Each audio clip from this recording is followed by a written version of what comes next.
G'day fishos, it's been a while since I've made a video. Lately there's been a lot of red weed around, so it's been hard to fish. So what I've been chasing is garfish, and I've come up with a method that's quite successful. Primarily target these guys at night. There's less people around and I think it's better, but you can target them in the day as well. Okay, I'll get started. This is going to be a longer video than usual. It's got two parts to it, so I better get started. So what you'll need is some 10-pound mono. What I've got here is some braid, so you can see it better. I found the 10-pound is good. It's not too big. It'll fit through your hook eye doubled over, because we're using size 12 long shank hooks. They're just easier to get out of the mouth if they swallow them. What else we got? Alright, yeah. So I found if you use 6-pound, it chafes up and gets busted off easy. Occasionally you might catch a blackfish or a mullet, and you know, the 6-pound you'll just get smoked too easy. Okay, so we've got about, what do we got there? 4 foot of the mono, but as I said, this is braid just for the video. So we'll get a small swivel. We'll just tie that on with your, what do? I'll do a uni knot, I'll find them easier.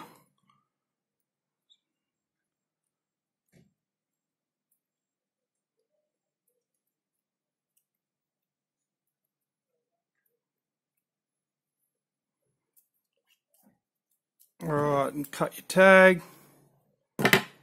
Alright, so at your end, these are pre-tied. I put them in little satchels so that, you know, if one hook gets chomped off or the line's starting to get a bit chafed, you've got some pre-rigged, so you know you're fishing, you can just cut your old one off and tie it straight on, and you're fishing within a minute, you know. Okay, so swivel on the end. That goes to your rod. Alright, now the other end, we're going to put 2 hooks on this rig. So what I do, I figure out about 1/3 of the way along, and I'll pinch it. Okay, so there it is, pinched. All of this is a triple granny knot. 1, 2, 3, and pull. And then, so that's going to tie to your float. The one in my right hand, there's your dropper there. And now, there's your swivel. There's the other dropper, so about halfway in between those two. Grab it, pinch it again. Double it over. 1, 2, 3. And pull. That's your second dropper. You don't want to make them too long. I might have made them a bit too long. Those hooks possibly could get tangled, but you get the idea. Maybe they should have only been 2 inches long. But anyways, this is just a demo. You can figure it out for yourselves. Okay, so that's your float end and your 2 droppers. Alright, so all you do with your doubled over dropper, you pinch it in the center. Where are we? You got your little hook. You poke it through the eye of the hook. It's pretty straightforward. Hopefully you can see what I'm doing. Always go through the front eye of the hook, the same side that the hook's on. Come through the front, go to the back, and just pull that through like that. Okay, that hook's on. Alright, you do the same thing for your second hook, wherever it is. It's hiding on the table. Alright, we'll grab the second hook.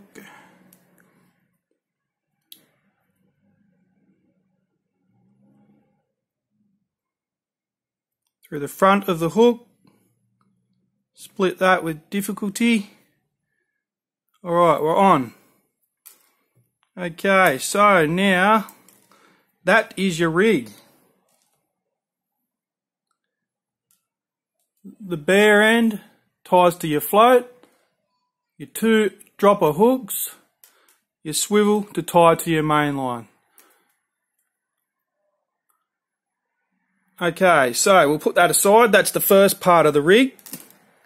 Second part of the rig, I like to use these floats here. I found at night time. What I do, I'll actually get my knife and scrape all this orange off the top and bottom.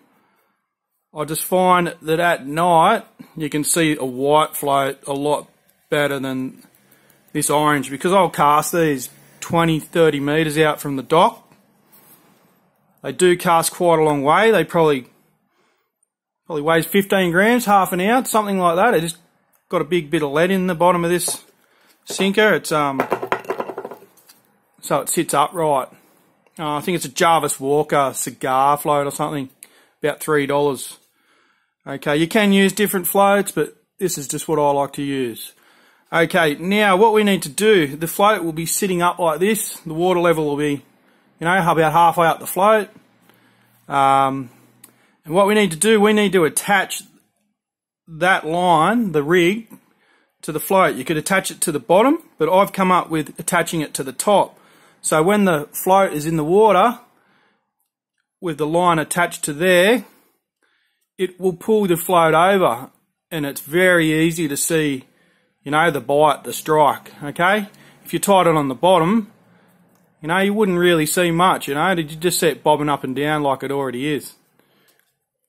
Okay, so what I've come up with, I get a piece of, this is 80-pound mono. Oh, okay, yeah, I forgot one step. So basically we're just going to be making a loop. So I'll just double that over.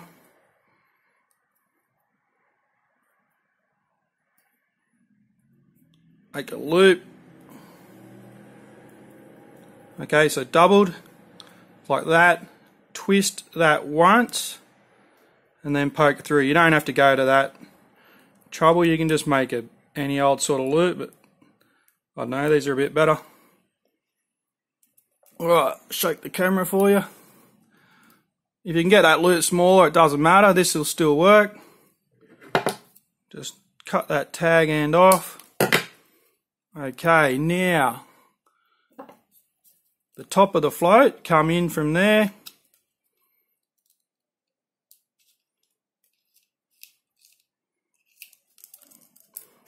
Okay, so that's what it looks like.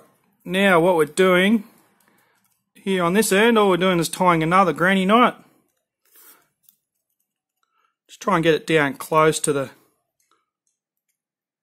float. Alright, that's it. Chop that off. Okay, there is your float. All we do now is just tie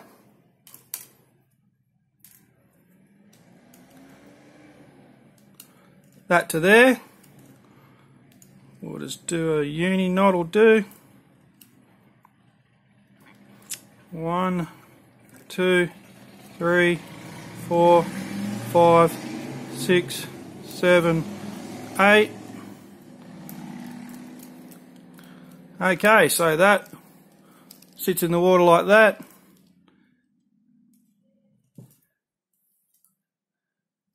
Your bits of bread will hang off there. You can use bits of prawn as well.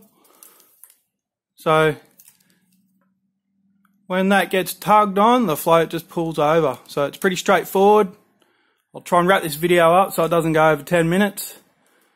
Alright, there's your rig, guys. So alright, quickly I'll show you, there is another float. I think I made a video, I'm certain I made a video of making these. They're pretty straightforward, just a bit of a broom handle. Yeah, just drill a hole, put an eyelet in the bottom. You can get screw-in eyelets, paint them white. The only problem is at night, these sit in the water and you only see like less than half the float. So out at 20-30 metres in the dark, you just can't really see them. Okay, so back to this guy. Okay, last step is how to put your bread on. Some people do different methods. This is the best way I've come up with. The key to it is fresh bread, okay? So you just want to pinch a bit. That's a little bit big. Okay, so a little bit, about the size, oh, you can't even see it. Okay, that big, like the size of your thumbnail, fingernail or something. And you can just hook that straight on, just through the guts of it.